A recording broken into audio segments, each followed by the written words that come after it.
And good morning and welcome to Unfiltered Vision News, bringing you the news unfiltered Monday through Friday, 7 to 9 a.m. Eastern. My name is Dr. Ashaki Noni Nichols, and I will be your host. Thank you so much for joining me this morning. I think the X crisis has been averted. I actually noticed today that the live stream of my show, broadcast, was in my profile this morning. So thank you for those in the tech section of X making that work because yes, as a smaller channel, I am trying to build my audience and I want to create a little bit of consistency and a good experience for those that join me so early in the morning to get a good news download. So thank you so much for members of X. And with that, let's get into our kids corner. In his notebook, hoping it would make him perfect at everything. But one day, Louis forgot to check off his habits and felt like a failure. Louis's mom noticed his frustration and gently sat beside him to talk. She explained, "Tracking is good, but missing a day doesn't mean you're a failure." Together, they decided to only track important habits that truly mattered to him. Louis felt lighter and focused more on enjoying his activities than just tracking them. He learned that tracking was a tool, not a measure of his worth or success. Remember, tracking habits can guide us, but it's okay to take breaks and not be perfect every day. Yes, take breaks.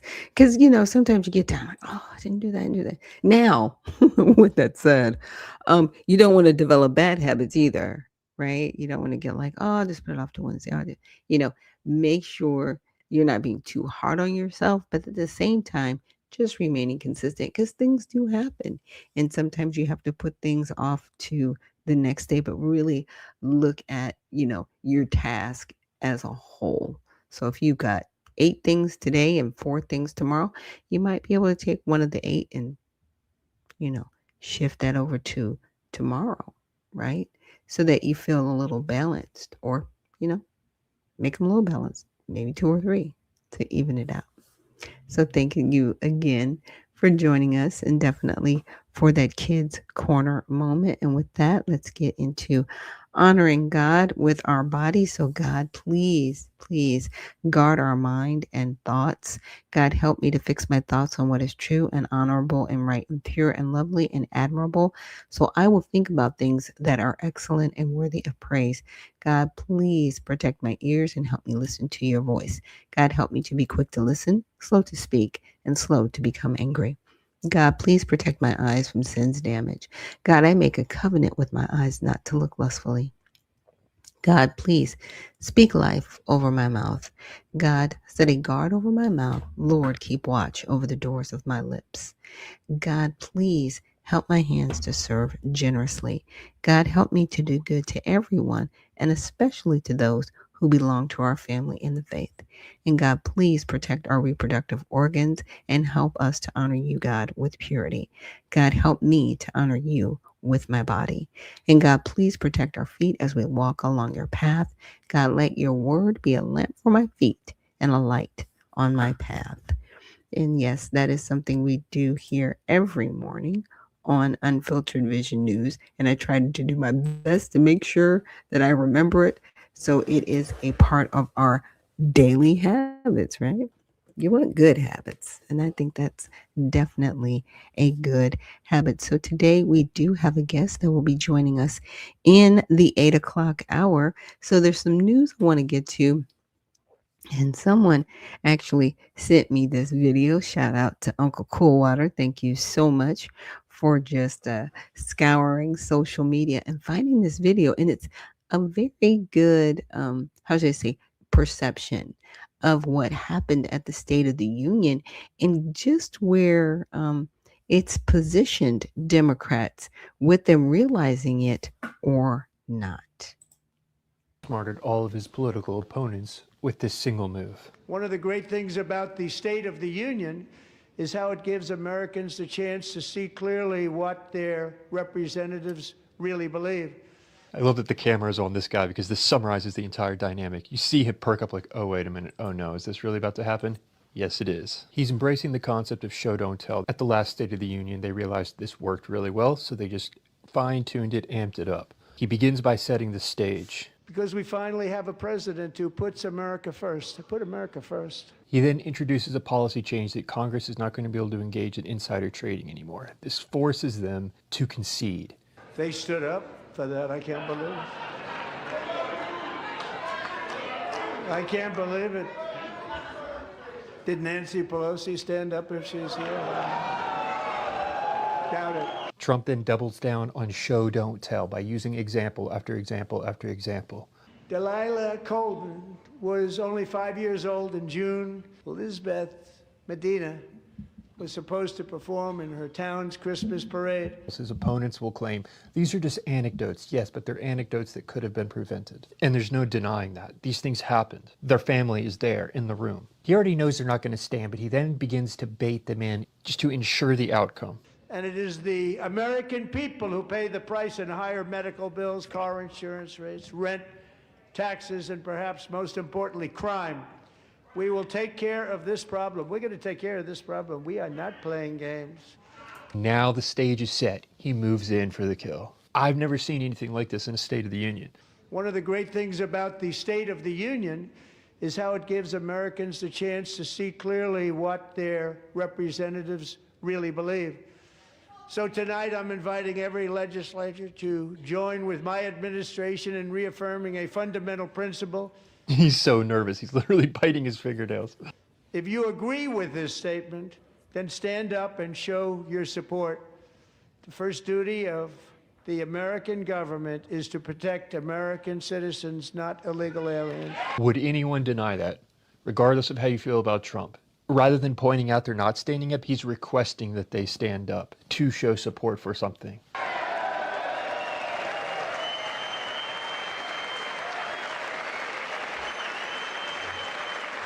Let me pause that right there. None of them stood up. And that was the point.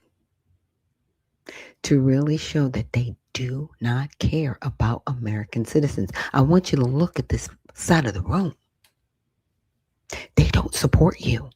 I don't care what they say. I don't care what they do. I don't care how many speeches they give. I don't care how many news conferences they give. I do not care. They are showing who they are. They have told the American people, so we disapprove of this person so much that we are going to stand with illegals, even if he asks us to be in solidarity. You were in solidarity for no insider trading for Congress. Okay. Because here's my thing. Like, you're going to do it. You can show me better than you can tell me. Okay. You know what I mean? Like, what are we talking about? But they all sat there. And I'm so glad the camera just panned over. And this is C-SPAN. And kept panning over. And kept looking like, none of y'all are going to stand up. Like, really, none of you are going to stand up. Now, here's my thing. I know that people are like blue no matter who. We will continue to vote for Democrat no matter what, because we don't like Trump. This is not about Trump. This is about the country. Because he's going to be gone. Okay? He is going to be gone. Do you understand that? He only can be here till the 2028 election. And then somebody else is going to be in. It's going to be somebody else.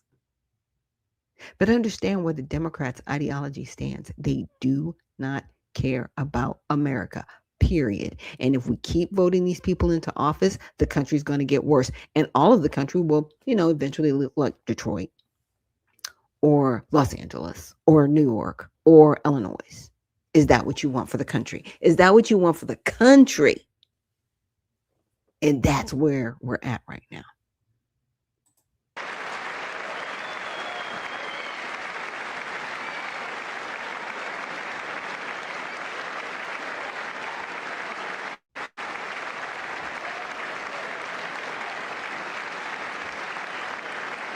Now he waits and lets it sink in.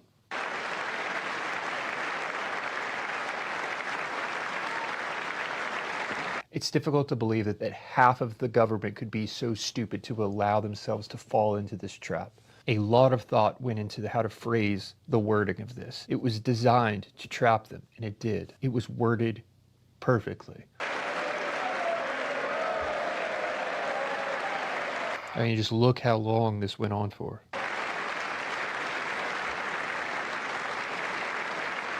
I wish the cameras had focused on their faces more. We get a few examples here, and you could just imagine the people at home and how they're feeling looking at their screens. Yeah, they would rather support illegals. And they're just like, crap, there's no way out of this. It's almost like he's thinking, well, you kind of have to respect it. It was so well done. And that's a former military, that's a veteran right there, who would rather All they can do is support wait for it illegals. to be over. Isn't that a shame? You should be ashamed of yourself not standing up. Now the stage is set. Now he proposes the Save America Act. You should be ashamed of yourself. That is why I'm also asking you to end deadly sanctuary cities that protect the criminals and enact serious penalties for public officials who block the removal of criminal aliens, in many cases drug lords, And Ilhan Omar is pissed. murderers all over our country. They're blocking the removal of these people out of our country, and you should be ashamed of yourself. I'm asking you to approve the Save America Act. Then he moves to voter ID, and this is the final nail in the coffin. All voters must show proof of citizenship in order to vote. The first principles have been laid out, and now it becomes even more clear when he introduces the concept of voter ID and that they won't allow voter ID to occur. And no more crooked mail-in ballots except for illness, disability, military, or travel. None. That's why he timed this perfectly. He brought this one in right when the eyeballs are on this the most.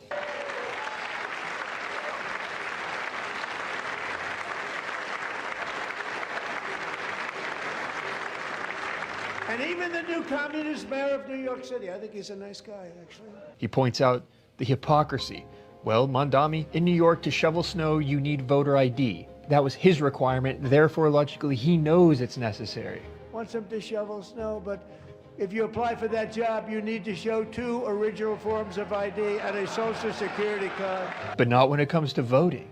And there's no counter to this, and that is checkmate. Yet they don't want identification for the greatest privilege of them all, voting in America. No, it's no good. And when you see something like this, it does cause you to question the validity and fairness of the process itself. This is pretty damning evidence. He set the stage, he created the perfect spectacle, and then hammers it home. And Congress should unite and enact this common sense, country-saving legislation right now, and it should be before anything else happens. If you disagree, fine, let me know. Where am I wrong about this? And the reason they don't want to do it, why would anybody not want voter ID? One reason, because they want to cheat. There's only one reason. Trying to look at this objectively through the lens of optics. This is going to have an impact. They make up all excuses. They say it's racist. They come up with things you almost say, what imagination they have. They want to cheat, they have cheated, and their policy is so bad that the only way they can get elected is to cheat. Overall, it was a very good speech. This is the part that was most important. Yeah. And I'm so glad that Uncle Coolwater sent me that, because I was like, I really appreciate the commentary, and also how he just isolated that particular moment to say, okay. All right. Thank you guys so much for joining me. Oh my goodness, there's so many comments in the comments section. So Uncle Coolwater says, good morning. That is good info. Richard had a question. Is this one of them? I don't understand that question. Okay. He goes, Trump was already rich. He's trying to cut off their lifeline to funds. They mad. Okay. Do do not recommend this channel. Okay, that's fine, Richard. You can not recommend my channel. That's totally fine. I'm from Chicago, moved 12 years ago, sad. They're all brainwashed. It is really sad because there was a point in time where you can go back and they've been put out compilation videos where Democrats were very strong on the border. Hillary Clinton, Obama, even when Obama ran. I mean, he's called the deporter in chief because he actually was one of the first presidents, to my knowledge, and still holds the record of mass deportations in upwards of 3 million individuals over his 8-year term. So what are we talking about? They talked about how having illegals over here would mess up the job market. They talked about how no, people should not be over here illegally. That is a violation of our law. These were Democrats, and this was not that long ago. Okay, this was only what is 2026, 14 years ago. This was not that long ago, is all I'm saying. And so for right now to see the pendulum swing in such a way where it's like, okay, we don't like the person in the seat this much, we will destroy the country. There's no logic in that because again, this person is going to be gone. So you're going to destroy the country for one person, and look, and you're going to destroy the lives of the American people on top of it while demanding the vote of the American people. Like a lot of it just doesn't make sense. And Petronari says they didn't stand because they cannot stand Trump, right? And his corrupt administration. It is about Trump. Democrats love America and hate what Trump is doing to the country and citizens, but they're doing it to the country and citizens. He's deporting people. They want people to stay here illegally. Like, come on. Come on. He's not supporting sanctuary cities. Democrats are. For example, New York. Mandani, he's putting aside $1.2 billion for illegals, and he said that. For undocumented people. Those are people here illegally that he set aside $1.2 billion for. He's not setting aside $1.2 billion for Americans. He's not even setting aside $1.2 million for illegals because he doesn't like Trump. He says they get along great. What are we talking about? I mean, that one doesn't make sense. And said, how can you be proud of what he's done to America? What I can be proud of is the borders are closed because that's what I voted for. That's what I voted for. I voted for closed borders. I voted for mass deportations. Okay. And I voted for reform. And what I mean by reform is I want Congress to stop enriching themselves off the backs of the American people. They need to put forth this legislation that will not allow them to do insider trading. That's what I voted for. Okay. And even more than that, I want a better economy. But it's very difficult to have a better economy when you have people in sanctuary states and cities that still want to support people here illegally. Okay? It is very difficult when you have a Congress that wants to support people being here illegally. That's a problem. The president can only do so much, but what he has done so far, I'm okay with. Because again, I want people deported. I want them off the soil. Damage Inc. says, God bless America. God bless MAGA. God, Trump. Okay, Trump equals Nazis. Yeah, so sad. God bless America. MAGA. Trumpstein. He's going to be known for that. I mean, he's got to figure that one out. And Uncle Coldwater says he slammed them. And Fotnek says, imagine this kid being your kid. Okay. I'm not sure what that means. Okay. Thank you, President Trump. Damaging says, it was a great State of the Union. Okay. And then I got a funny face. Okay. And Michael Lang says, yes, it was a great one. Okay. You guys are talking to each other. Thank the Orange Man for the illegal tariffs. Okay. I don't have a what do you say, a moderator. So I have to kind of stop and be the moderator. And this says they will take the money from the tariffs, though. Obama was the ooh BSer in chief. Okay. And it says more opportunities for us, more available housing, making it affordable for us normal citizens to invest, to own property. It's amazing time for us. Democrats hitched their cart to the wrong horses. Um, Guy CAO says Democrats are looking for immigrants votes and they aren't voting for Democrats. Yeah, that's actually happening. There were a lot of people here that I should say there were legal immigrants that voted for Trump, right? And the illegal ones, they're not supposed to vote, right? That's what we keep being told. But I'm telling you, Georgia is going to be a bellwether. And when they start really taking the lid off of a lot of these other elections that are happening in other states, including Texas, yes, the great state of Texas, they're going to find that people that are not documented are voting in elections. So, we need to make sure that that's not happening because it is a privilege. It is not a right to vote in this country.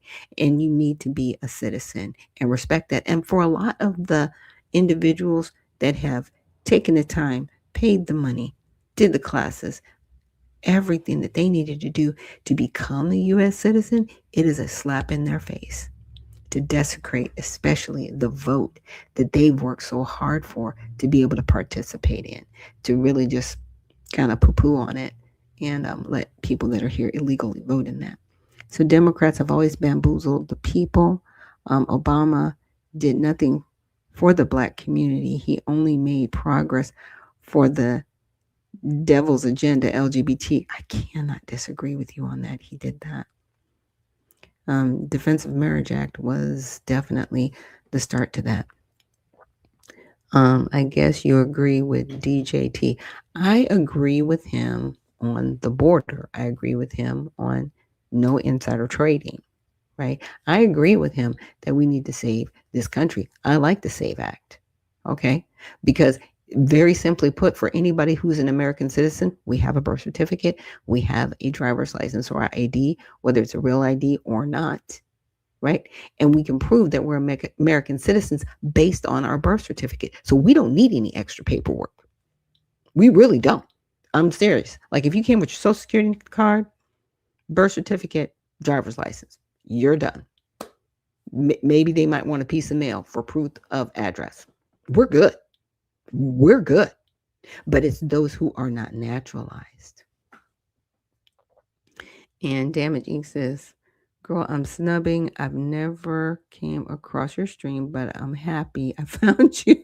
You don't have to like Trump, but look at this policy support thing. Yeah, that's where I'm on. Because Trump's going to be gone. And here's the deal. We're going to have to live with the policies that are left behind. And that's what I don't think people understand. That's why I'm like, people ask me all the time, are you a Trump supporter? No, I'm not a Trump supporter. I like some of the policies that have been put forth. I do. But there are some policies I'm kind of like, this is not working for me. Right? Like some of the things with Stargate. I'm just kind of like, I'm not really down with the tech bros like Peter Thiel running around talking about how he wants to deal with the Antichrist. And this is a sodomite in a long-term relationship with another man. Okay. Just saying. Running around talking about the Antichrist. Like, it's really crazy. But that's happening. I don't agree with any of that. But there are some common sense policies that I do agree on and some things that I do like. Trump is a human being that will come and go. But what he leaves behind is what's going to affect our lives. And that's where it comes to us as the American people making demands on our politicians. Hey, you need to codify this. You need to throw this away. That's it. Again, the president comes and goes. There's a channel that tracks politicians, trades, and loads of them sit on panels that give them insider info. No swamp draining as of yet. Yeah, I can't. I hate to say it. The swamp has not been drained yet. because every time it's like a hydra. Every time he cuts one of the heads off, another one grows back. There's some things that I'm going to be researching, looking into to bring you guys regarding the FDA. Now, I know the FDA falls under HHS, but they've been doing some things that are contrary to what um, RFK has been putting forward, and I need to find out what's going on. You know, a lot of the things that are being pushed back into place were things that RFK came in and just denounced. So he has a war going on right within his purview of the people that he's over. So yeah, there's a war going on, guys. It's really crazy. And Uncle Coolwater says, so I guess people are just going to overlook the part where the Democrats said, to hell with America, we support immigrants only. I guess so. I guess so. I guess people are just kind of brushing over this. Really crazy. That was a great analogy. A hydra. You were great. Thank you. Yeah, it's sad. And that's what's happening in our country every single time you take something, you think, okay, cool, we got to win. We did this. We got this done. You turn around, you're like, I just cleaned up this mess. Like what what are we doing? And where did you come from? Like Lutnick, he needs to be fired and investigated and arrested for what he knew and when he knew it. He actually baited Trump into putting forth the tariffs, the initial ones that he did. And his family, his sons, through his organization that he's the CEO of, which to my knowledge, he hasn't stepped down from. Imagine that. They bet against America because they knew the tariffs would fail. They made billions of dollars. This man needs to be fired, investigated, along with the members of his family. But you know what? It won't happen because people in government enrich themselves. They do. They get in here and they enrich themselves. And it is up to us, the American people, to continue to push and say, you need to get out of office. Pant Bondi, I need you to do your job. Either we start investigating people for the wrong things that they're doing, or or we know you're complicit. And that's it. There's no other way around this. Either you're going to do your job or you're complicit. So with that, thank you guys for bringing up the tariffs because I actually wanted to go over this today and just really take a purview because everybody has a different stance on what tariffs look like. And I really wanted to take a little bit of a deeper dive. I hope that's better. I'll make it a little bit bigger on screen. So tariffs are simply taxes that a government places on goods imported from other countries. So that's what a tariff is. A lot of people know that. Some people don't. So what are they? A tariff is an extra fee, usually a percentage of the item's value, added to imported products when they enter a country. So, for example, a 10% tariff on a $100 imported phone means an extra $10 tax. So instead of that phone being, let's say, $105, let's just say that the tariff's 5%, it's 110. Straight up. Now, who pays the tariff directly? The importer. Usually a company in the importing country pays the tax to their own government's customs authority at the border or port. What usually happens next? The importer often passes most or all of that extra cost on by raising the price they charge retailers or customers. So consumers in the importing country typically end up paying higher prices for those imported goods for the products made with imported parts and materials. Main reasons governments use tariffs. Now, I want people to understand before the 16th Amendment, now I went over this months ago with the 16th Amendment.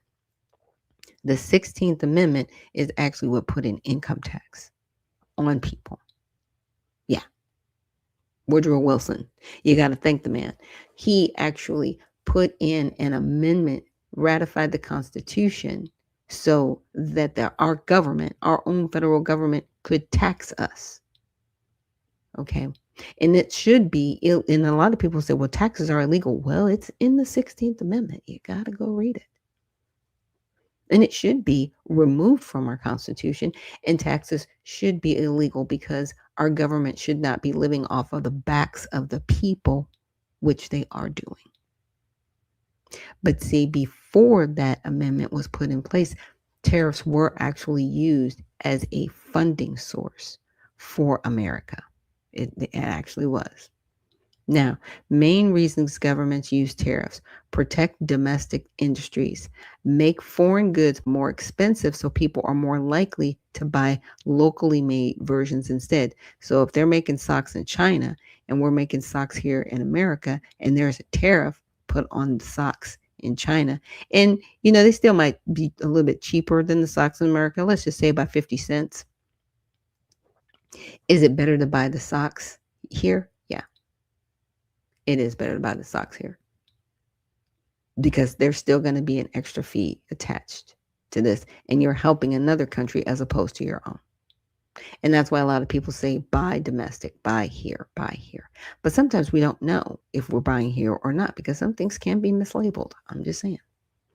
So raise government revenue. The money collected from the tariff goes to the government, which is ours. Negotiating tool or punishment: pressure other countries to change trade policies, stop dumping cheap goods, etc. And this is what Trump was doing with the initial tariffs that he put in place. And like he said, he goes, I couldn't charge them, but I could destroy their countries by doing embargoes. I could refuse their goods. I could do all of these things, but I could not negotiate and charge. Now, foreign company sells a widget. It's an example, to the U.S. for $50. U.S. puts a 20% tariff. The importer pays $10 to U.S. Customs. Okay, so Customs is our government. The importer might now sell the widget to stores for $65 to $70 to cover their cost plus profit. That's the cost of them making the good, and then the profit that they want to make over so they can continue to make products so they're not at a loss. The store pass it on. You pay more at checkout. Yeah. And so a lot of people were complaining about the tariffs because they're like, it's going to raise everything, which it did. But what Trump was trying to do is he was trying to say, hey, we're charging you this tariff. We don't want these cheap goods and services here. We do want people to buy more American products. So in a way, he was trying to make them pay more and build up our country to kind of divert people to start buying U.S. products. He didn't say that. That's just my tinfoil hat. And so I'll take it there. Now, in short, tariffs make imported stuff costlier inside the country. They tend to help local producers and the government budget, but raise prices for buyers and can sometimes lead to retaliation from other countries. Okay, and said, I just get asked for a brief summary on the tariffs President Trump initially used and the Supreme Court really struck down, and a brief summary of Section 122 tariffs of 1974 that President Trump wants to implement. So in early 25, he's using the IEEPA, which is the International Emergency Economic Powers Act, to address two issues: the influx of illegal drugs, right, and large and persistent U.S. trade deficits, which he argued were hollowing out manufacturing and undermining supply chains. So the IEEP authority to regulate importation during these declared emergencies, he imposed sweeping tariffs via executive orders. So the drug-related tariffs, 25% on most imports from Canada and Mexico, 10% most from China. Trade deficit tariffs, at least 10% on imports from all trading partners with higher rates on dozens of nations. These were broad, open-ended, and applied globally or to major partners, collecting billions in revenue. So on the 20th of this month, which was last Friday, the Supreme Court ruled in a 6-3 Learning Resources, Inc. versus Trump. The IEEPA does not authorize the president to impose tariffs. The majority, led by Chief Justice Roberts, held that tariffs are a form of taxation, a congressional power under Article 1, and IEEPA's language regulate importation does not delegate this taxing authority explicitly enough, especially for unbounded revenue raising duties, which are the tariffs, right? The ruling invalidated these IEEPA-based tariffs, but left other Trump tariffs under Section 232 or 301 intact. So he is using different levers and measures. And I want to say his thoughts are in the right place to save our country, but we're still suffering under it. So we need something figured out where tariffs are charged, but the consumer cannot be overcharged. I hope you guys are following me on that. So, a brief summary of the 122 tariffs from the 1974 Trade Act that President Trump wants to implement have begun. So, Section 122 of the Trade Act 1974 allows the president to impose temporary import surcharges or quotas of up to 15% ad valorem for a maximum of 150 days unless Congress extends them. So this is a situation where he can say, okay, we're going to use this for 150 days, kind of roughly 6 months, right?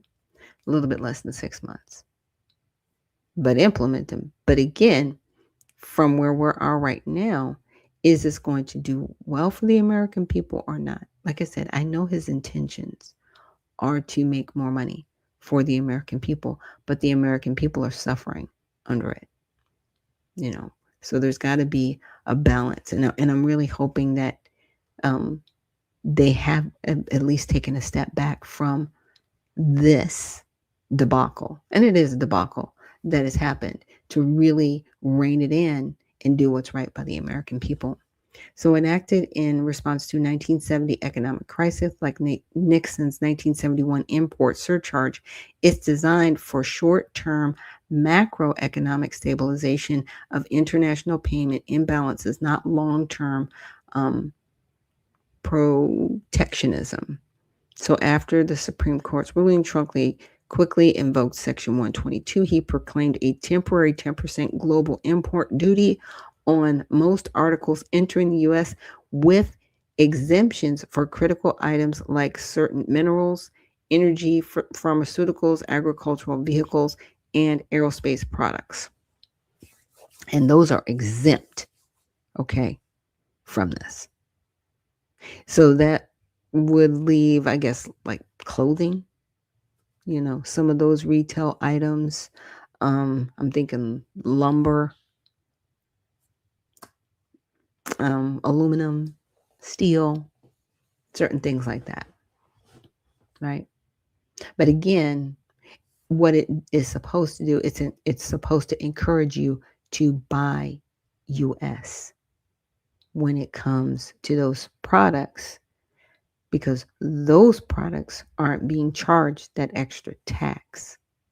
So again, those extra products might look a little bit higher, but if those other people have already paid that money, right? Retailers trying to pass it along to you, and they're making it just slightly cheaper than what's US made, still buy US made. Don't buy the other product, because they're going to owe us in the end. And what happens to products that sit around too long? They end up on the clearance shelf because you got to get rid of them. Or they end up in somewhere, you know, Big Lots is kind of revamped themselves and they're open in certain places, or you might find them at the Dollar Tree, or you know what I'm saying? So that's the motivation with some of this stuff. So the justification cited large trade deficits, negative income flows, and deteriorating U.S. international investment position. Critics argue this stretches the law, trade deficits, an unequal full balance of payments crises, and legal challenges are possible, but it's a narrow time limited tool compared to IEEPA. So we'll see. We'll see what happens. And I said, will this increase the cost of goods for Americans? Because that's what everybody wants to know. And the answer is yes.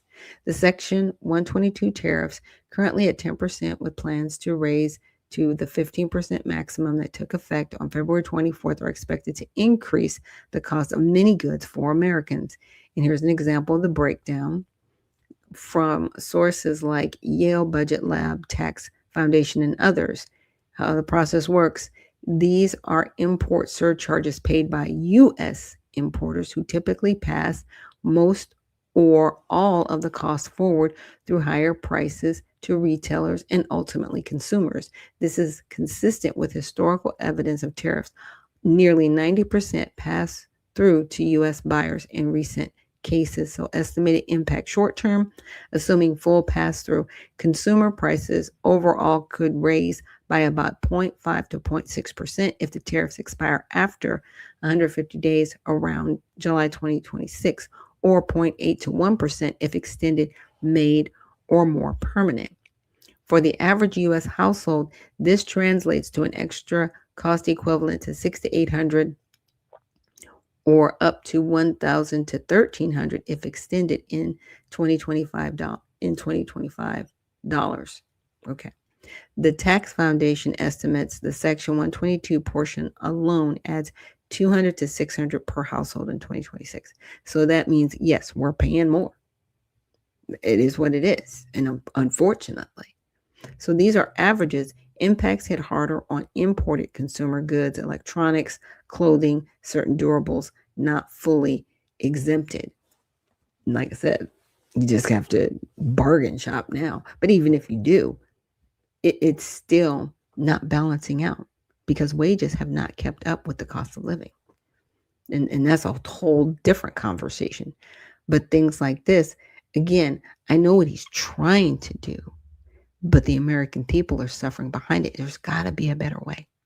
There really has to be a better way. And he wants to use the tariffs to build up the country, but it's not. There aren't people out there who really care about the American consumer. They care about at the end of the day, their bottom line. That's what it is. So exemptions soften some effects, temporary nature matters, and then there's other factors. So in short, yes, most economists and analysts agree this will raise costs for American consumers on affected imports, though the scale is smaller and more temporary than the struck down IEEPA tariffs. The administration argues it protects jobs and reshoring long-term, potentially offsetting some costs via domestic production growth. But short-term evidence points to higher prices for buyers. So he is trying to get jobs to come back over here. So importers say it'd be cheaper for me to actually have, my business in the US and have people, buy my products directly in the US than this, tariff. I think that's what he's probably trying to fight for. That's just like I said, that's just my assumption. So I'll say allegedly. And so what could be done to help save money for the American people, to help save money for the American people amid the tariffs and broader price pressures? Here are practical steps at both the personal household level and potential policy government level ideas being discussed or proposed in 26. So personal finance strategies: buy American made or local products, shop smarter and hunt for deals, prioritize essentials and cut non-essentials, boost savings and emergency funds first, rethink debt and big expenses. Right now, at the policy government level, here's ideas to help consumers: tariff rebates or dividend checks. There's been those proposals. He's talked about that, right?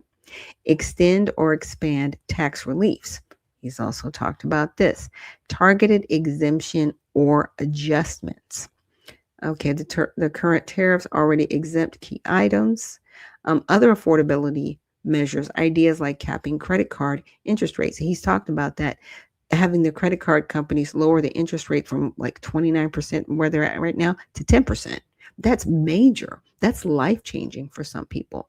And that should be done. But guess what? The credit card companies are fighting against that. And that's in that credit card competition bill that I was talking about earlier. Well, let's see, late last week, earlier this week. Now, refund process for prior tariffs. After the Supreme Court struck down IEE paid tariffs, some states' governors pushed for refunds on already paid duties, potentially returning money to businesses, consumers through complex and slow. Yeah, it'll be a long time to unwind that. Good luck with that. I don't think that's going to happen, but we'll see. So, in the administration's view, tariffs ultimately lower costs via more U.S. jobs, manufacturing, and wages. But most economics see short-term price increases for consumers, with benefits taking years. Yeah, this is long-term ouch. That's all I can say. It is a long-term ouch. And we're going to be dealing with this for a long time. And like I said, it's that thing. Because initially I was like, okay, we can do some tariffs as long as we do them smart, you know. And I'm like, oh man,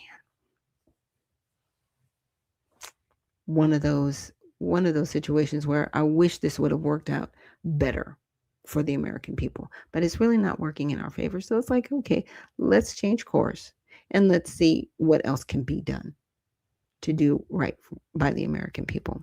Now, with that, I wanted to check out what's happening in Minnesota, because right now there are individuals in the Somali community that actually, y'all, they want damages. They want, in essence, reparations for what they feel was a heavy hand, we'll just say, by ICE.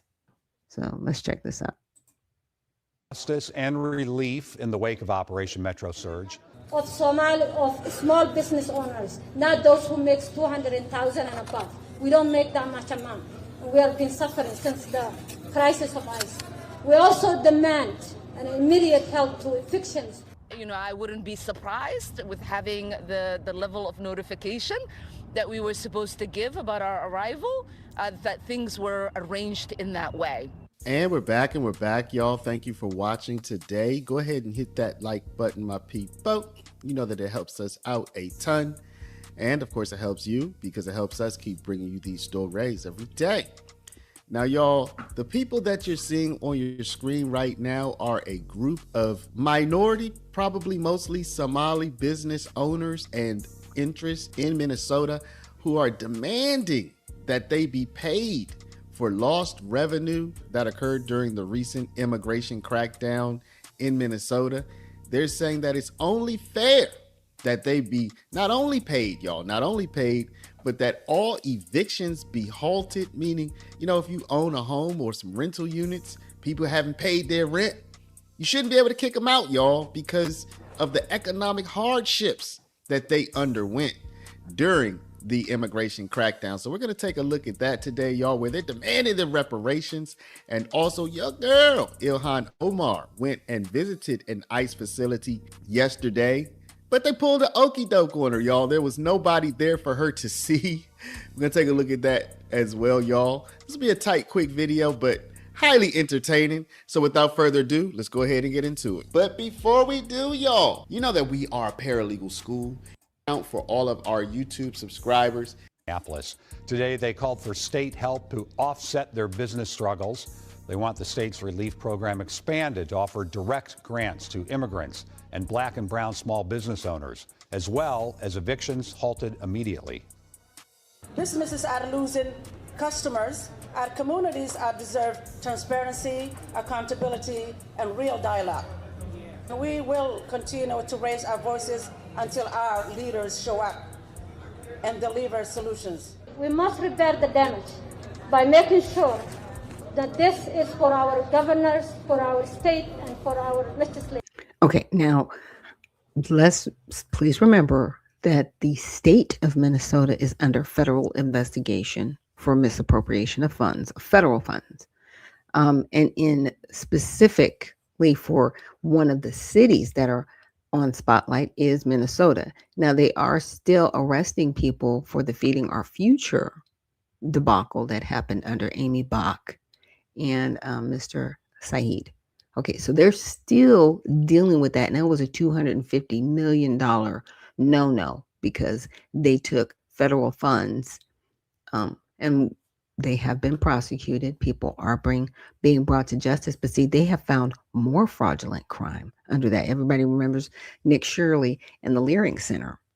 Okay, so these people were affected by the outcome of that. Let's just say when the spotlight was brought onto Minnesota, it brought on a lot more. But hey, you know what? Some of these businesses, I remember them saying, we're going to boycott. We're going to shut down our businesses. You shut down your businesses because you were talking about you didn't want to be, invaded by ICE. ICE was not messing with you directly unless there were people there that had deportation orders. You did this to yourself, and now you want to turn around and act like you need repair. This is laughable. And I'm glad you guys are talking about this. And I'm glad you're saying something, because you know what that means? So for all of these businesses that are coming forward, now you're going to be investigated even further to see where your funds coming from, where they're going. Are you getting any state funds? And if you are you getting them and using them in a proper way? Or is this even more fraud? I'm just saying. You've opened yourself up now to more investigations. We want to make sure that the existing relief program fits into our criteria of small business owners, not those who make $200,000 and above. We don't make that much amount. We have been suffering since the crisis of ICE. We also demand an immediate help to evictions so families are not pushed to homelessness during the crisis. Our community deserves accountability. Our community deserves safety. We need also justice for those who lost their lives defending the community. ICE out, families in. ICE out. ICE out, small business in. ICE out, small business in. ICE out, justice in. ICE out, justice in. Thank you so much. The group is also demanding justice for Renee Good, Alex Preddy, and other ICE victims. So there you see, they want ICE to pay. They want Minnesota to pay. They want somebody to pay, y'all. How much are you going to chip in? How much money are you? Yeah, I'm talking to you, the listener. How much are you going to chip in to help these people whose lives were disrupted by immigration enforcement, y'all? So in the meantime and in between time, while this was happening, your girl, Ilhan Omar, she was getting okey-doked at a local ICE facility. They went in there, y'all, under the auspices of congressional oversight, which they do have the right to do, and which they should do, which I totally support that, y'all. But maybe you want to go on a day where there's actually somebody to see. Inspection tour of the Whipple Federal Building today by 2 Minnesota congresswomen, and they found absolutely no one being detained for deportation. They were told the last detainee had left just 30 minutes before them, and they suspect it was planned that way. We've been told that on average, as the search has been drawn down, they are getting about 20 a day detainees that they are picking up. They have not picked up any observers in the last couple of days and held them in this facility. The facility seemed to be clean and orderly. And again, I wouldn't be surprised with having the level of notification that we were supposed to give about our arrival, that things were arranged in that way. And while there have been reports that ICE has pulled out of Minnesota, it might be that they just pulled out of Minneapolis and St. Paul and are directing their efforts elsewhere. So while the sightings and the reports of ICE and CBP and immigration enforcement in the Twin Cities has dropped, sightings elsewhere in Minnesota have increased. So do y'all think they pulled a double okie doke? Let's take a look. Those reports actually have increased since the drawdown. So that is my sense. Again, it's anecdotal from my constituents, but we certainly have not seen the cessation of these activities. And in fact, it very much feels like some have just moved out into the suburbs. Yeah. Yeah, but are being told that they are much more focused, targeted investigations, that the acting ICE director here, the ICE director, said that they are not doing any racial profiling. But the congresswomen say, you know, they've heard that before, and they're still hearing reports from some people that there is incidents that appear to be racial profiling going on, and say that they will look into those reports and hold ICE accountable. So yeah, y'all, I'd like to get your opinion on this. Do you think that the shop owners should get reparations, y'all? Should they get reparations for lost wages, for lost revenue, for lost opportunity, for anything that they lost during the immigration crackdown? Do you agree with that? And if you do agree, who do you think should pay? Should Minnesota pay? Should the federal government pay? Should there be some kind of combination between both entities? You know that the Somali community in Minnesota, and in particular in the Twin Cities, they are a powerful force to be reckoned with. They are a voting bloc that can swing elections.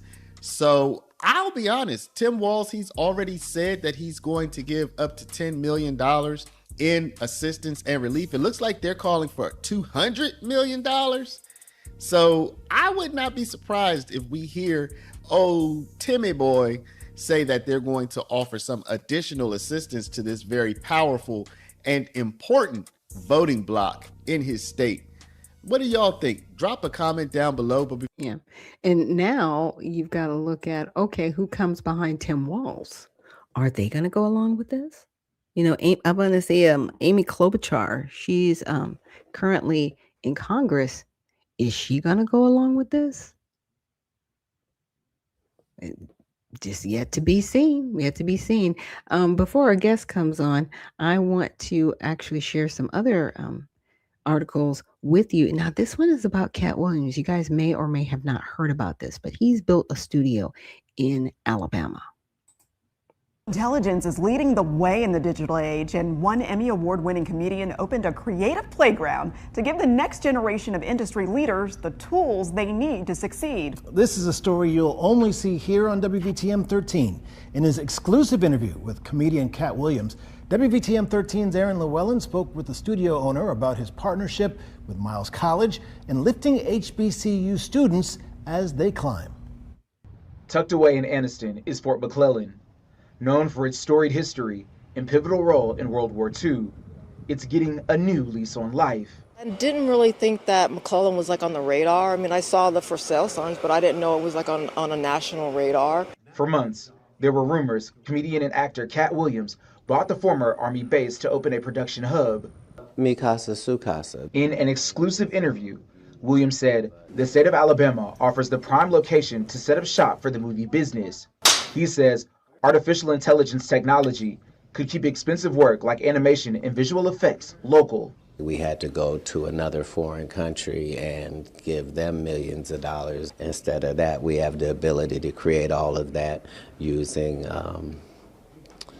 qualified people of colors. Inspired by the legacy of the Chitlin Circuit, a network of venues across the South that helped launch the iconic careers of James Brown, Aretha Franklin, and B.B. King, Kemet Movie Works is on the verge of opening its doors and making way for a new era of trailblazers to take over the reimagined space. We've signed an agreement, an MOU, that our students will have the opportunity to participate in learning about AI and AR. Back in October, Williams and Miles College president Bobby Knight announced a partnership during the college's homecoming. For Knight, opening up the students to a world of possibilities is part of setting them up for success even after graduation, with internship opportunities exclusively for Miles students. There are a lot of jobs right now that in 5 years won't be in existence because of AR and AI.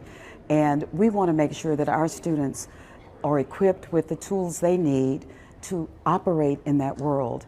Kemet Movie Works is working to be at the forefront of cutting-edge technology, with plans to use AI in small indie films or even major studio projects. The former military base offers 2 fully equipped state-of-the-art sound stages built for virtual production, computer-generated imagery, and immersive sets. Most of the entities that are in the movie-making business had to fear AI because of what that means. But fortunately, we were able to lean into instead of leaning against. Right now, it's unclear how many jobs the studio will bring to the city of Anniston, but Williams says he and his team are doing what some studios are not, creating more opportunities for people in the business. At the end of the day, it's making for better movies, better production. Everything is just better. So we're able to use it without cutting down the workforce. We're able to do it the other ways. And that's creating excitement for longtime Anniston residents like Doretha Walker. You saw what Tyler Perry did in Atlanta, so if we can have anything remotely like that here and bring in jobs just to revitalize the economy would be great. Walker hopes revitalizing the base will be an investment in Anniston. And Williams says it starts with an opportunity for up-and-coming diverse voices. In conjunction with Miles College, it just gives us an opportunity to deal with the best and the brightest and to make sure that people that look like us are able to get these opportunities that previously were only available if you went to Hollywood itself. In Anniston, Aaron Llewellyn, WVTM 13. According to the Department of Veterans Affairs, Fort McClellan first opened its doors in 1917, serving as a training ground for over 500,000 soldiers until it closed in 1999.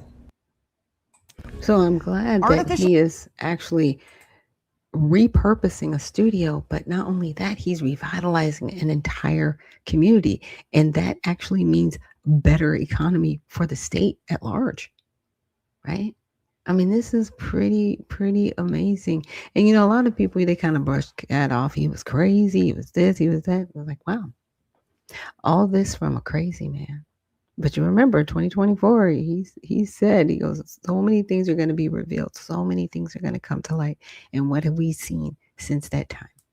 So congratulations, Mr. Williams. I hope everything goes well for you in the state of Alabama. And just remember, it's not about just camera jobs.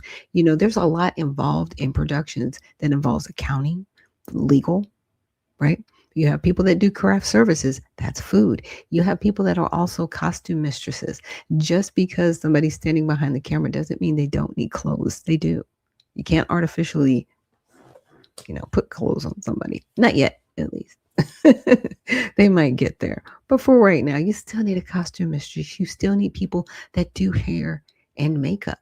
So special effects artists. So there are a lot of parts of the industry, and those are just some that I mentioned, that still have viable places. ADR, you know, which happens in post-production, and that's the sound design part of it. Those are still other jobs, you know, and that's still something that can be expanded even on the studio, so they don't have to outsource anything, and it can be right there at the studio, one and done. So again, congratulations, Cat Williams, and we're looking forward to seeing a lot for you. And my guest might be late. He got called into a meeting, so I'm just going to ask him to join as soon as he can. Join as soon as you can. Sorry about the lack of sound on this. He might be able to join soon. And this happens. That's why I always say, we might have somebody, we might not. But that's okay. We can always have him on, you know, next Thursday if he's not able to be on now, because unfortunately I was out of town, and so not on the air. But we do have another video to get into. But before we do, let's take a quick break. Again, thank you guys so much for joining me here on Unfiltered Vision News, and we will see you on the other side.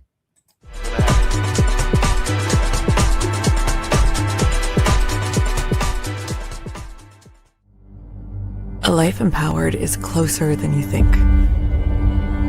We're all looking for a better way. Reimagine what's next with a new sense of exuberance. Why not power on like you mean it? Or power off blissfully? A better sleep is a better awake. You've never moved like this before.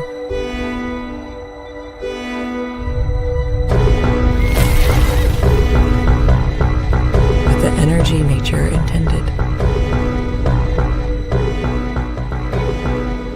Imagine reprogramming the way you look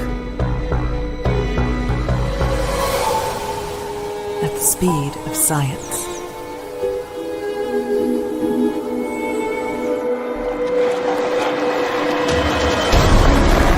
At longevity. At exhilaration. It's next level rejuvenation. Taking your well-being from the inside out and outside in. The light within is ready to ignite. Be the light. LifeWave.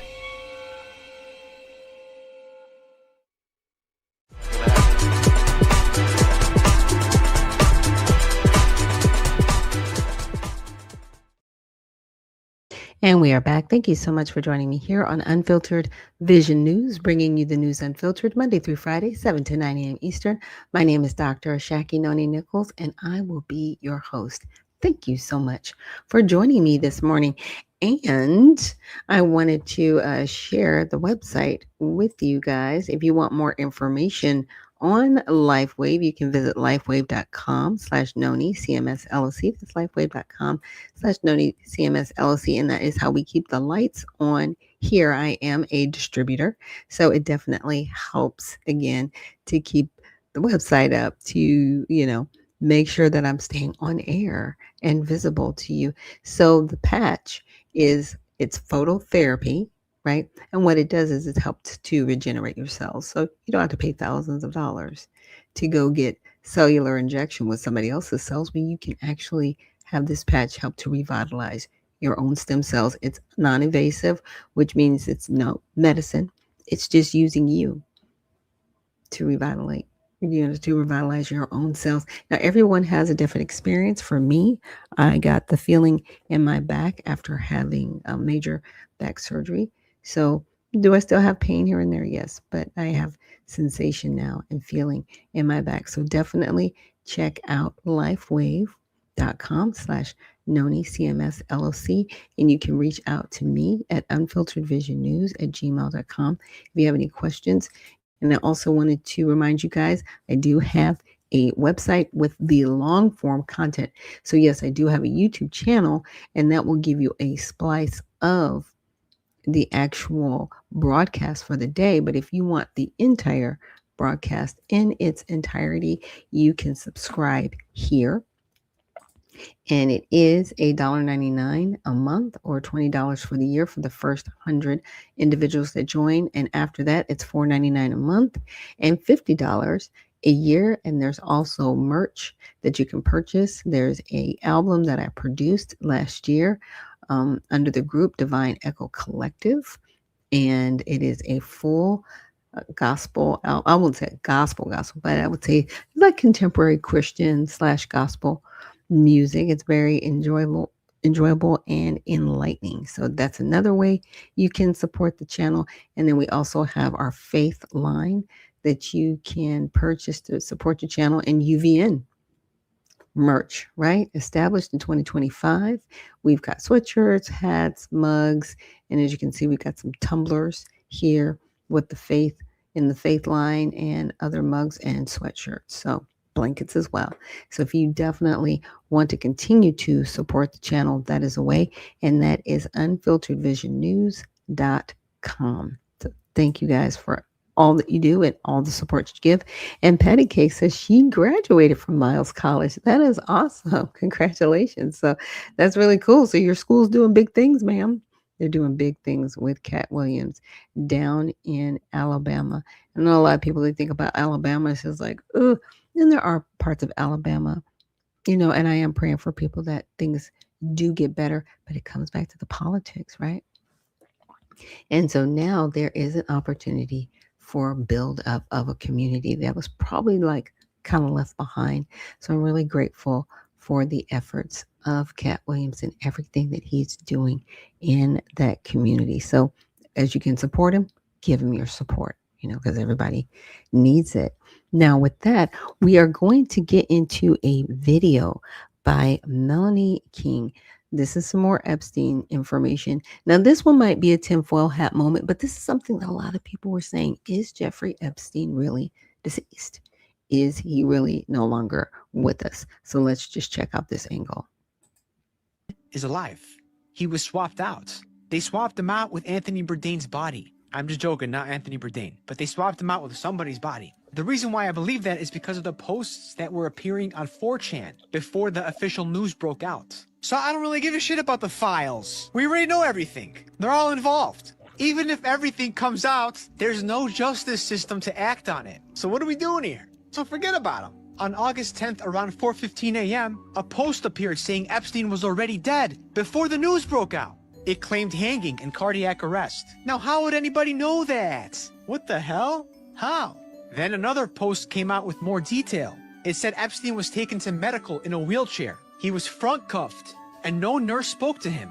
Then a van showed up. It didn't sign in, and a man in military gear was sitting in the back. And then they swapped him out.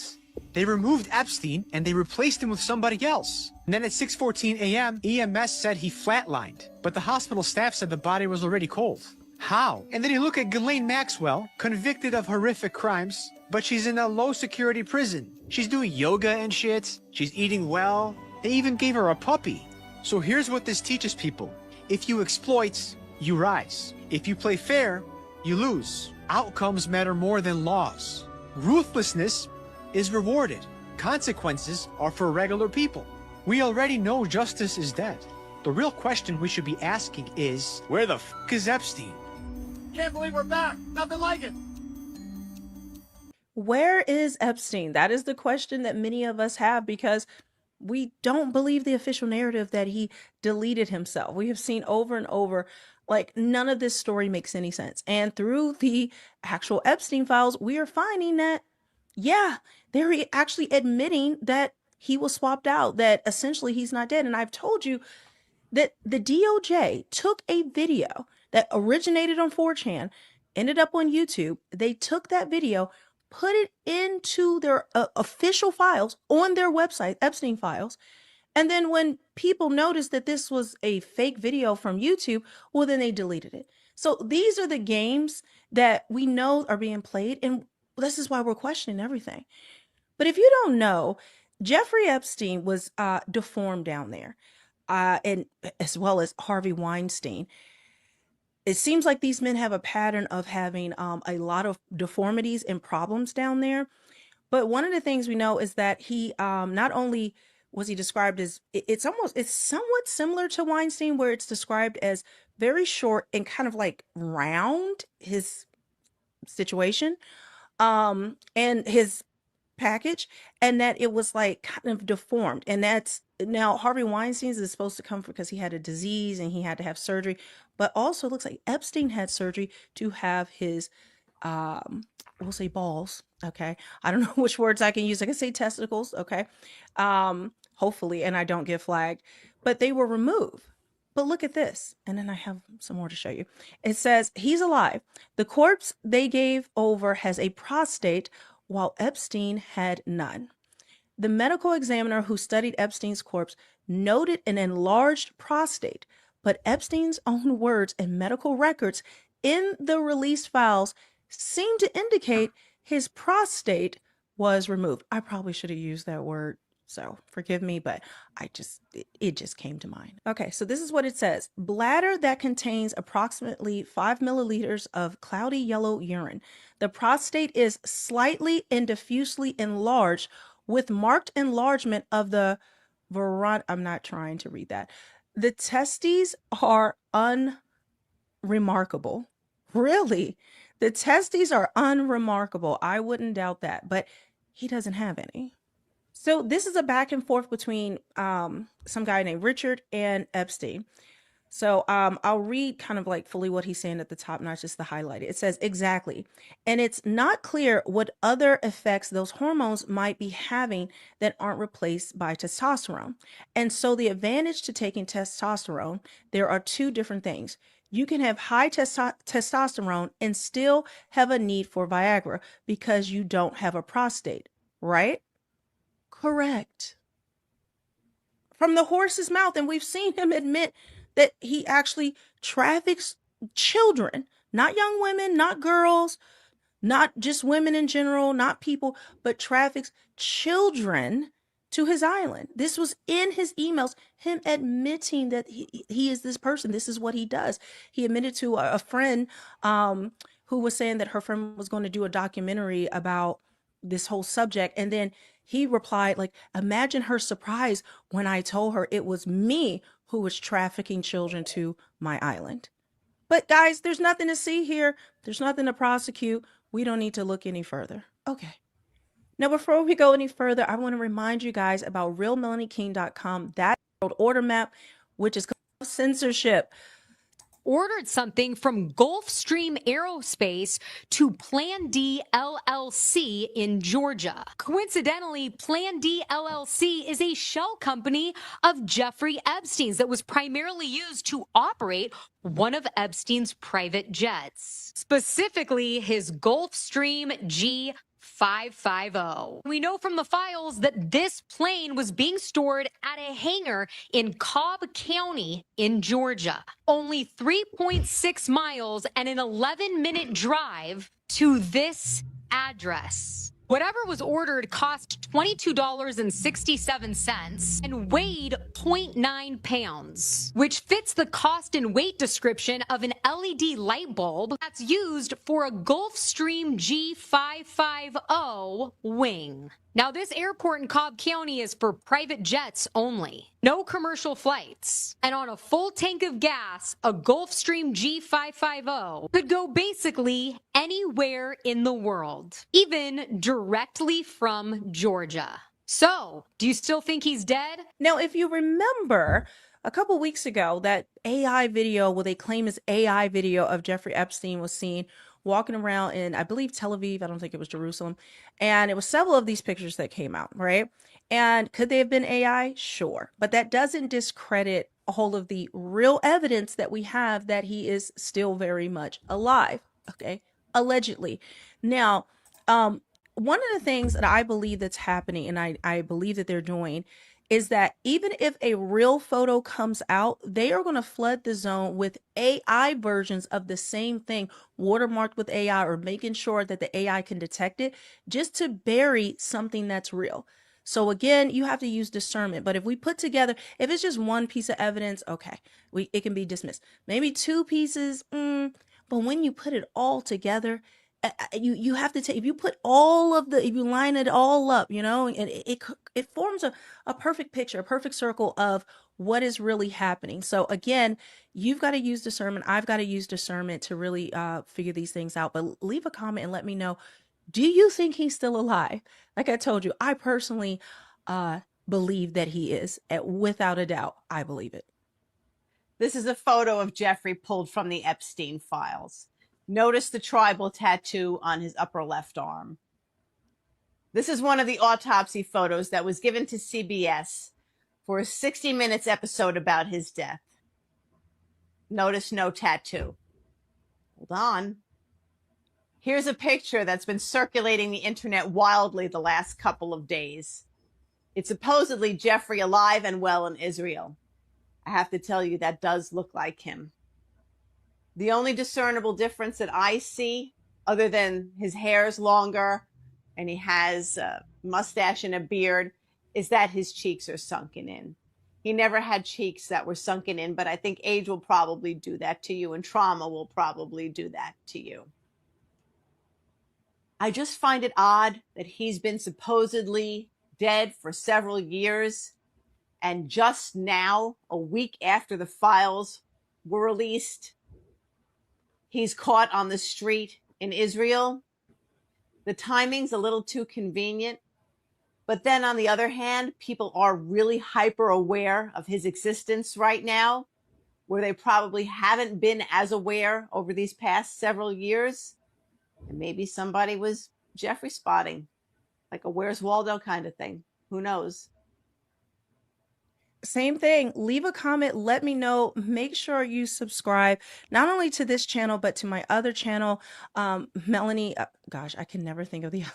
Melanie Off Script. Like I said, I posted a video recently about the moon. I have another video that I'm going to post today. I'm making sure I post today that is mind blowing, guys. Like mind blowing.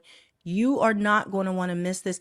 This is under the radar right now. I kind of question if I wanted to post this video because it's going to give this guy a lot more exposure.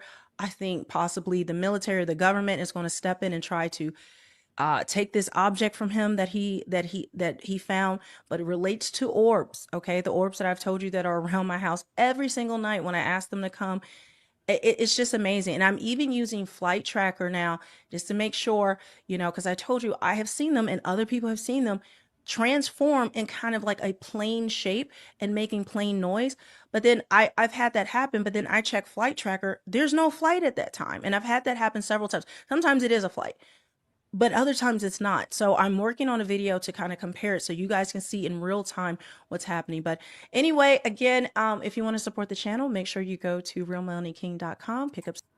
Yeah, and definitely check out her channel. I definitely appreciate the information brought from Melanie King's channel because she goes a little bit deeper than me. I'm more on the political spectrum, just kind of looking at things that are happening politically to keep us focused on where we need to be focused. And with that, let's check out some news from all sides. So there is a report that FBI subpoenaed phone records from Kash Patel and Susie Wiles in 2022 and 2023. Interesting. There's a lot of times when they always say, oh no, the FBI isn't investigating people. Yes, they are. They're always investigating people. And they can investigate what they want. They can go rogue. They're rogue agencies. All of our intelligence agencies need to be reined in. After they found out about COINTELPRO, in my opinion, they should have been reined in and shut down. We have a military that we can utilize, and they actually have an obligation to do right by the country. Now, are there some people in the military that could be rogue? Absolutely. But there are measures in place to deal with them. Why do we have an extra form of technically a military style of policing that can just do what they want, carte blanche? This is why we're in the mess that we're in, because there are some agencies that exist that just shouldn't. There are some things that we do have in place in our federal government that just should not be there, and they need to be shut down. Now, does Donald Trump have the ability to shut it down? Some things, yes, that are under his purview. He could. Could he shut down the entire, intelligence operation? He could. He actually could. He could stop them. Now, it would take an act of Congress to actually undo them, right? Because they were put in place by Congress. But he could put forth an initiative to say, know what? Our intelligence agencies, they're out of control. They're doing what they want to do. They are not serving the American people. They are actually, committing espionage or whatever the crimes may be. Shut them down. He could do that. But we'll see. So the FBI subpoenaed phone records from now FBI Director Kash Patel and White House Chief of Staff Susie Wiles when they were both private citizens, according to a new report. Why were they messing with them when they were private citizens? Yeah. So the subpoenas took place in 2023 during the federal probe into whether President Trump had infiltrated the 2020 election. Special counsel Jack Smith was also looking into whether Trump had hidden classified documents at Mar-a-Lago, according to Patel. Reuters said it couldn't verify many of Patel's claims, including the extent and timing of the seizure of phone records and the motive. It also couldn't establish what records were obtained and who approved the subpoenas. According to FBI officials, at least 10 current FBI employees were fired after the revelation of the subpoenas.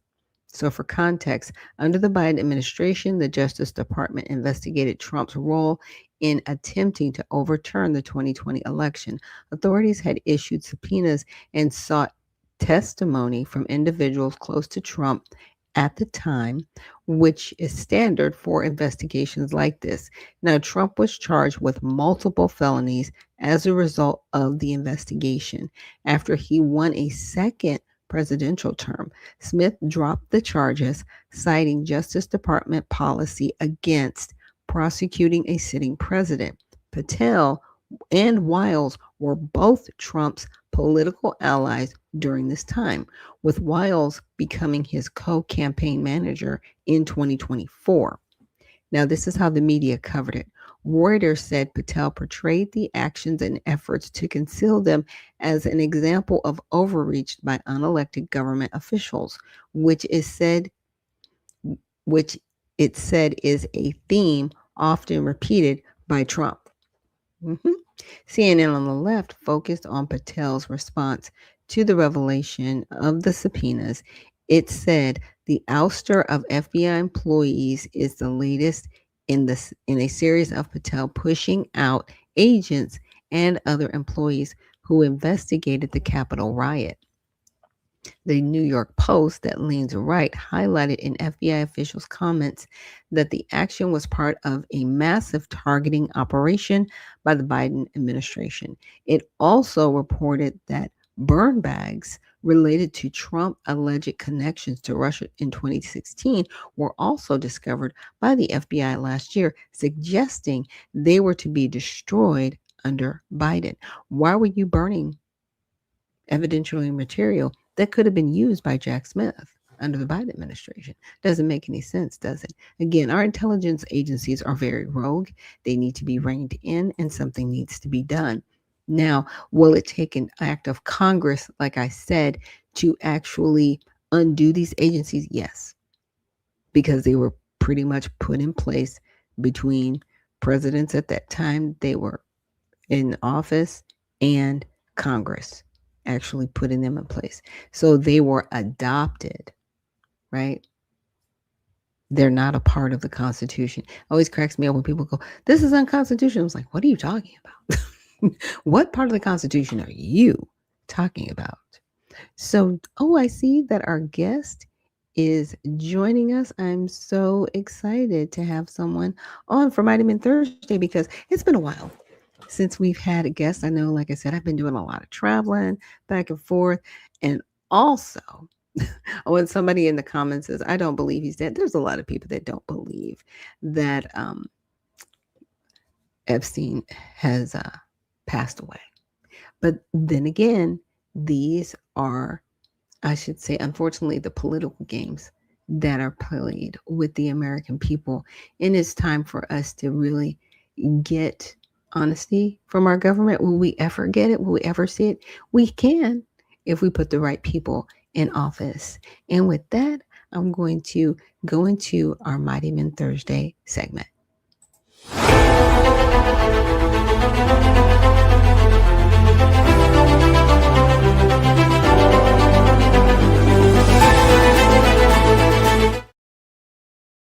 And thank you so much for joining us here on Unfiltered Vision News. And this is our Mighty Men Thursday segment. And we have a very special guest. So let me bring them here on stage. Good morning. How are you? Can you hear me? How you doing, Dr. Nicole? It's a pleasure to be here. Good, Can you hear good. me? Yes, I can hear you well. Thank you so much for joining us this morning. Could you please introduce yourself? Let us know where we can follow you and also what you're doing in the community. And then we will get into a subject of your choice. Okay, my name is Simeon Nunnally. I'm candidate for Congress for the 13th district on the Republican side of the ballot. You can follow me. You can follow me on Facebook. You can follow me on Instagram. Follow me on the little social media apps. I try to stay pretty connected to the community. Now, is there a And I'm website always where we can find your different social media handles? I had a website, and then I had a situation with the website designer. Okay. He didn't want to give us over all of the access. He wanted to stay control of it, which was pretty crazy. But nevertheless, we're actually putting together another website currently as we speak. So Okay. yeah, And what's your it handle for happens. Facebook? Oh, it's my name, Simeon Nunnally. Okay, Right. great. Yeah, Okay. yeah. Google I'll do a make good job of keeping all of that together lately. Okay, good. I'll make sure to repost your social media handles when we repost this segment of the program so that way people can follow you and support your campaign. So congratulations on running for federal House seat in the Thank 13th you. district. So let us know a little bit more about your Thank you. campaign. Oh, well, our campaign is pretty aggressive. I run a pretty aggressive campaign. Everything that we're currently doing is very aggressive. We deal with international relationships, international investments. We also deal with suing companies that's dumping the PFAS chemical into the citizens' water.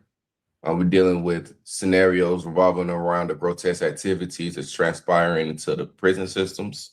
We're also dealing with pharmaceutical medication, actually lowering the prices of those. We're dealing with um, 300,000 women that are currently missing in the nation, protecting the women and fighting against human trafficking.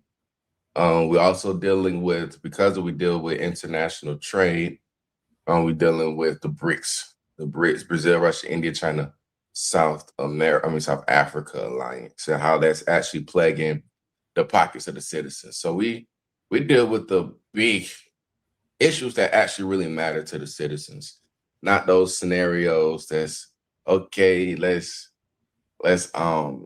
legalize sex workers, right? That you hear coming from the Democrats. See, those things are silly in nature. It's absolutely silly. But we deal with the big, big things that impacts the citizens, and eventually we'll roll over to figuring out a way to lower the prices of rent.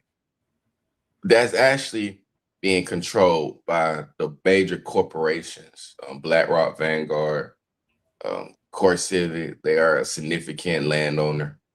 So those scenarios actually transpire around them, revolve around them, and how we can push forward legislation to tell them that they need to loosen their grip off of the everyday citizen. Right now, we're dealing with significant prices of commodities. Gold is at $165,000 per kg, which is increasing the prices of all your electronics and increasing the prices of all of your medications. I mean, not medications, your doctor visit, because a lot of your appliances that they're using at the hospital have gold in it. Anything that has gold in it's going through the roof right now. And my citizens, they can't afford it. They can't afford it. So with that being said, we're trying to figure out a way to lower these prices and put an easement. When government disagree, the citizens shouldn't suffer because two monarchs are disagreeing, right? We shouldn't get mad at government, shouldn't get mad at government and say, well, we're going to we're going to attack your people, we're going to attack your citizens, right? We're going to raise their prices, we're going to do this, we're going to do that. That should never even be a conversation piece. The diplomats, in my opinion, should do, we just need to rely more on the diplomats and allow the diplomats to ease those tensions between governments. Because that's what they're there for, right? Right, exactly. A lot of times politicians have a tendency to disagree, and the diplomats should step in and ease that. Apologies about my my elongated introduction. It's okay. It's okay because people really do need to get to know you because, I have viewers from literally all over the world. And so you never know who's listening, who's Okay. watching, and who may be able to, give you support for your campaign and agree with what's happening. Now, a few things are happening that I do want to ask you questions on. So if you are elected to this position, what do you think about the tariffs and what should be done? Because that is a big topic of discussion. A lot of people don't understand it. I broke it down on my show earlier before you came on, but really wanting to get your purview on that because being a representative of the House, you would actually be an arm that would look into how this could help or hurt the American people. That's perfect. I don't know if you was there when I said that our campaign is pushing something called sanction reform, right? Now, sanction reform is actually allowing countries to opt in to a compliance relief program where we're stating that we're not removing the ability for the executive branch to initiate sanctions and tariffs, but what we are providing is a 99 years of sanction-free trade and tariff-free trade for countries that are in compliance with our objectives as an American country to trade with them, right? So sanctions and tariffs are normally only imposed on countries that are not within agreement to things. Like we find out that they're doing child labor, right, or Right. some type of war, right, that's actually plaguing the citizens in their country. So then, boom, they come with these sanctions, right? So sanction reform is saying as long as you're within these compliances regulations, automatically 99 years sanction-free trade, right? So that is what we're proposing. That's another reason, obviously, that we're seeing some type of increase in prices, but nevertheless, sanctions. Okay, so a long time ago, two companies came together with the countries, and they signed a deal saying that they would sell cotton for 99 cents, right? So the country China, for example, purchased cotton now 99 cents. This is just for an example. This is a preliminary. Right. So they purchased cotton from us for 99 cents. They turned around and they created Ralph Lauren shirts, and they started selling Ralph Lauren shirts at $100 per shirt, right? So they made a significant, like 1,000% increase. And we started saying, hey, we would like a piece of that $1,000, right? And country said, no, we purchased it from you for 99 cents. We want to sell it back to your citizens for $1,000, right? So the government said, okay, so this is what we're going to do. Another reason sanctions come in place is so we can offset the fact that they making $1,000 per shirt off of our citizens when we only making a 99 cent. They taking a significant amount of money. So another reason that sanctions are in place is to offset how much they're making, right? And give us a piece of that $1,000, which is why you heard your president saying that he's going to give the citizens $2,000 a person, or the $1,776 that he gave to the military as a way to pay back the citizens, as well as to try to find a way to get the citizens off of state income tax and federal and some of the income tax. Because a long time ago, what citizens don't know is a long time ago, well, not citizens, a lot of personnel don't know. A long time ago, we didn't have income tax. It was the tariffs that we was utilizing that actually offsetted those income taxes. Income taxes is really within this current era, right? This current decade. Yeah, they were put right? forth by Whatever you wanna Woodrow call it. Wilson under the 16th Amendment. Yeah. It's a horrible, Precisely. horrible So thing. we actually are good. It was actually pretty substantial prior to that amendment. But nevertheless, it's a lot of reasons why sanctions and tariffs come in place. It's not just one reason. It's not just, oh, we're mad at you, so we're going to put this tariff. No, it's a lot of reasons, right? So it can help. It's one of those things, if you utilize it the correct way, it can help versus always damaging the average citizen.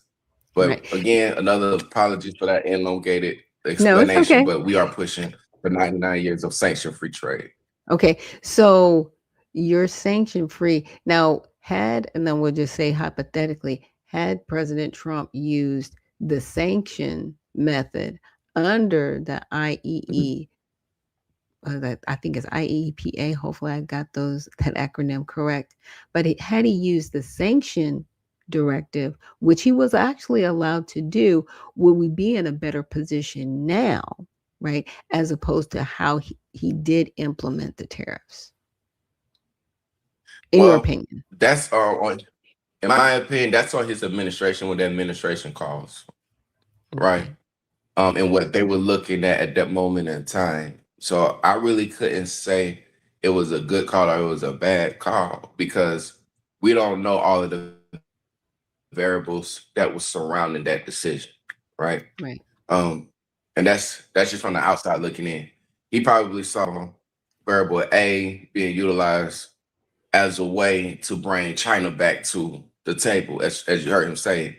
He said, well, a lot of personnel had an issue with these tariffs and with these sanctions, but look, we got China back at the table, and we're negotiating with China on lowering some of these prices, bringing in some of these companies. So whatever his goal was at that moment in time, If he was successful in doing what he needed to do, then it was a good call, right? So we don't really know. I don't know. I can't give you that answer. But I do know that our campaign, we pushing for House Resolution 1252, where we're trying to bring in $123.74 billion back to the state of Georgia and get a lot of our companies that are part of the BRICS to come back to the nation and trade here with trade more domestically and lower the prices of our commodities, right?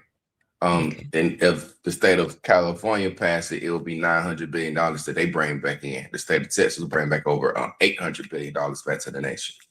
So, like I said, in our campaign, we're trying to assist the executive branch and other members of Congress and other members of the Senate, so we could actually offset the current price hike that you're seeing that's plaguing the citizens.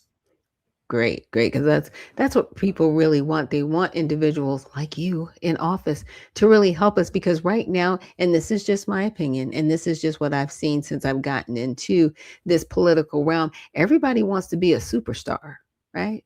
Everybody wants to be seen. They want their 15 minutes of fame. They want that sound bite, but nobody really wants to do the work in Congress, right? They want the prestige, right? But they really don't want to do the work for the American people, because at the end of the day, when you look at the actual legislative record of a lot of these individuals that use a lot of hubris when they are outside, there's nothing of substance that they've actually done for the American people. So with that said, immigration is a very hot topic, right? And it does fall back on the House and the Senate to pass comprehensive legislation. So I wanted to get your view on the SAVE Act. Where would you stand on that? Because, technically, if you were elected, you could be a member of the House that would actually have to vote on this. Okay, so for transparency, what I've been really focusing on with the immigration, so I have been working with a lot of the consul generals. I was working with the diplomats for quite some time, for the past 4 years, right? Prior to actually announcing my bid for office, right? So I do have a lot of friends in the international community, right? So when we talk about immigration, a lot of them, they said they're afraid of ICE and things of that manner, deportation. And I'm trying to get them to understand that nobody is saying they want to get rid of citizens that came into the country legally, right? Right. Exactly. If I was to go to any other country, like I was having a conversation with a friend of mine from Nigeria, who actually works in the company that we own. I told her, I said, if I was to go to Nigeria right now with a one-way ticket and without a visa, with a visa, and I overstayed my visa, what would happen to me, right? Or what would happen? And my friend said, they'll take care of that. The government will take care of that, because you can't be in the country without proper documentation, right? You see? So right. They're immediate with, they're like, oh no, Mexico, you'd be immediately taken care of. What? Can't do that. Right. So if I was to go to Mexico right now with a one-way ticket and a visa, and I wanted to overstay my visa, what would happen? If I was to go to any country with a one-way ticket and a visa, what would happen to me, right? As an American citizen with money spending in that country and our currencies is where is that? What would happen? And they would say, and they all say, oh, you can't do that. And so why do you expect us to do the same thing? Right. Right. Exactly. You see, like once you put it in the perspective of I cannot go do it there. Why do you expect us to say, well, if I can't do it over there, then you're more than welcome to do it here. That doesn't make it any makes sense. No sense. None. That doesn't make None any at all. sense. Like I cannot go to Dubai right now. I cannot get on a plane, fly to Dubai, and when you go to Dubai, they give you a visa on arrival. So I can't go to Dubai, right? And with my passport and say, I'm gonna be here for I think I like it here. It's laughable. It is Super laughable pretty because cool they'd be country. like, okay, first of all, you're not leaving the airport. We're going to sequester and arrest you. And then we're going to send you right back. I'm forget not leaving the airport. I'm not leaving the country. What do you Country. mean? Right. You're done. I'll be here forever. I'm paying taxes though, right? So it's apologies for laughing, but I can't go anywhere without. I can't even move to a different state in America without proper paperwork. When I go to a different state, I got to get a driver's license in that state, right? It's paperwork I got to get. So you can't. It is laughable and it's sad. It's so sad because people go, it's racist. It's this, it's that. It's like, no, it really It's isn't. law around the world. Right. That is global law. Yes. They're going to kick me out of the country, I'm telling you. Look, you got tickled on that one, y'all. I mean, I was messing with the Democrats. I told the Democrats that a lot of things that they do doesn't make any sense, right? I was poking fun at them because if you saw the State of the Union, you heard what President Trump stated. He said no state should be able to rip their child away from them and then start doing he said, and then start programming that child to transition their gender without the parents' consent, right? And everybody, the Republicans stood up and started laughing. I mean, start clapping, and President Trump looked at the Democrats and he told the Democrats, he's like, y'all are crazy because they were just very upset. They was looking at him mad, right? He It's said, like, these so people you are crazy. agree with other people taking your child and transitioning them and then telling your child you don't have to tell your parents anything, and yet still the parents have to be responsible for this child even though they have no idea what's going on with their kid. It's crazy, but It's they crazy. support that. They support That's that. what they support. That's what they support. That's what they support. And I told them, I said, a lot of times the Democrat voters, they really don't know what their leadership is pushing, right? Yes. They have no idea. They just come and say, oh, freedom for all, freedom for all. But it's not freedom for all. It's a force. We are forcing your child into doing this, right? Yeah. We are brainwashing your child into doing this, right? Yeah. You see, we are taking them and then we're programming them and then telling them that is okay. You should be loved anyway. Right.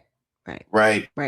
Or they punish the children that don't want to go along with this. Madness. And that's what the parents don't understand. It's like your kid is literally under siege in a lot of these places. And I feel bad for parents now. I mean, I've got a grandson. I pray for him every day that he's not going through anything like this, but it's abuse. And the thing about it is we really haven't taken that step to look at these public schools, right? Private schools, unfortunately, they're doing it too. But what could be done legally, right, with the public schools? In my opinion, there's funding that could be lost. But in my opinion, I think those schools, and there has been successful lawsuits, they need to be sued by these parents, that they've harmed their children. But unfortunately, there are state laws that parents don't realize that actually have been put in place that they can do this to your children. And full transparency, just like President Trump said, just like the president said, and I'm pretty sure every president around the globe will get behind that message. It's certain things that we shouldn't even look at in legislation. We should really focus on what's best for the country. We should always focus on every president across the globe, right? When it comes to dealing with their citizens, our most highest priority should always be, how do I increase the quality of life of these citizens here, right? How do we bring in capital so they can enjoy their family, so they can have more kids, so they can be prosperous, so they can live the biblical standard, so they can be fruitful and multiply, have grandkids, and be excited about life. That should be our main concern. To sit back here and start passing legislation to say that an institution, whatever institution, should not literally sit here and brainwash children to transgender them, right? That's absolutely barbaric. We're in the 2026. So when you look at an institution, I think we need to pass legislation to say that institutions shouldn't be, even the collegiate institution shouldn't be allowed to even have conversations and topics about sexual education, right? Right. That Just should be something that your remove it. parent does. Right. Right. Completely remove it. That's something. Yeah, that's something that's your parent, right? Because whoever is teaching the sexual education, they have a biased standpoint, right? Mm-hmm. And now they're not being taught what they're supposed to be taught. They're being taught what somebody else wants them to be taught. And Right. It's that's indoctrination. dangerous. Thank Very. you. So your parents, like I was talking to the chairman of the Republican Party in Gwinnett County. I told him sexual education shouldn't be on welfare, right? Come on. Meaning government shouldn't have to be teaching. Government should not step in and deal with sexual education. Sexual education does not need government assistance. Sexual education needs parental assistance, right? Right. And these things don't make sense to me. It doesn't, right? So any government, any monarch, any president throughout the globe should all more than likely agree and say there's certain things that we shouldn't even be sitting here discussing. It really should just be let your parent the kids and let them grow up and let them parent their kids, right? Because full transparency, like it says in the Bible, teach a child early and they will never steer from the path. Do you want government to teach your child and they never steer from the governmental path? It doesn't make any sense, right? Absolutely. A lot of these things, this don't make sense. And I don't even want to look at it. I don't even. But see, we need people. Yeah, but we do need someone like you in Congress that can actually take a step outside, because you're talking from the standpoint of a human. It's not about being a Republican or a Democrat with some of these issues that we've discussed. It is actually about being a viable human being that wants to do right by other human beings. And with that said, I'm going to let you have last words because we're coming on a close for our segment. So let's hear from you. Well, it's a pleasure to be here with you, Dr. Nicole. Again, my name is Simeon Nunley, candidate for the 13th district. I'm on the Republican side. I believe in family first. I believe traditional values. I believe traditional family. I believe in the Bible standards. I believe in biblical contents. I believe that every man should have their wife and they should love their wife. I believe that the man should lead the house. I believe that the man should protect his wife and their kids. 300,000 women are missing in the nation. I don't believe that that's just a failure of government. I believe that that's also a failure in community. And I believe that if we get back together as a community and we start loving each other the appropriate way, then we can protect our women. We can protect our children from indoctrination when they come to these transgender ideologies. I believe that we can get everything back together, but it won't just start on fixing government. It start on fixing family core basics and principles. So I really believe that what we need to do is get back together and start healing, not only just government, but we have to heal the household, the everyday household as well. So if we can come together as a community, as house, as family, as the husband and the wife and the children, then we can start pushing together and get things back on track. Then we can move a country forward in prosperity, peace, and love. Government needs to come together, and we need to allow diplomats to be diplomats and allow them to negotiate in areas that we are not able to negotiate in the political ramification. So we can lower the prices on the commodities and lower the prices on goods, lower the prices on these gold that's coming into the country, to allow the citizens to enjoy that peace and prosperity and that love that they have in their household with their children's and move forward. So that's who I am as a person, as a citizen, because all members of government are citizens first, and legislation impact us, even though we write, right?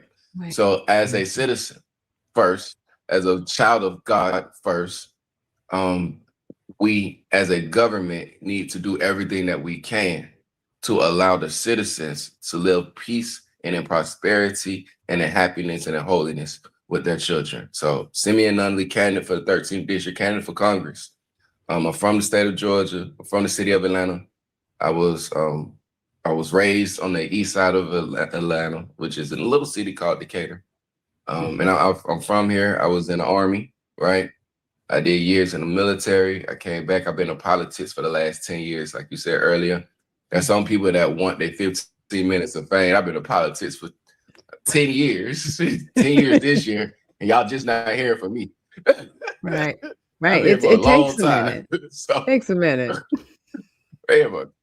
Quite some time. So I don't need the glamour and the glitz, the video cameras, and to stand in front of Fox News. I just need for the citizens to be happy.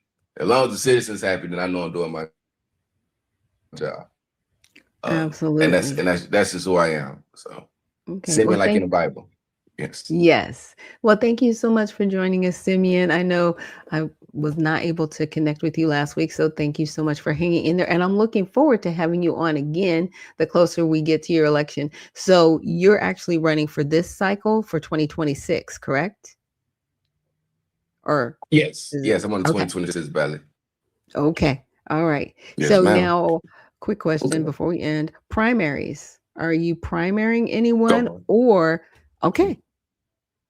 So there's no primary for your particular seat. Just checking. Well, I have a I'm just primary checking. with the Republicans. I do Okay. have a primary. But again, they don't have the experience that we bring to the table. We already have international relationships. Like I said, I've been here for 10 years. So So that we means your have vote's gonna relationships to happen in lower May. commodities throughout the globe. Right. So that means in May Yes. there would be a primary. Yes. Okay. So I'm just saying, because we have to have people get out to vote, because people think, okay, well, I can just vote for him in November. Well, if you don't vote for him in May to get him on the ballot, he's not going to be there in November. So we have to have people get out to vote Right. that are in Georgia in May. And I want to say that it's for May 17th or 19th. 19th.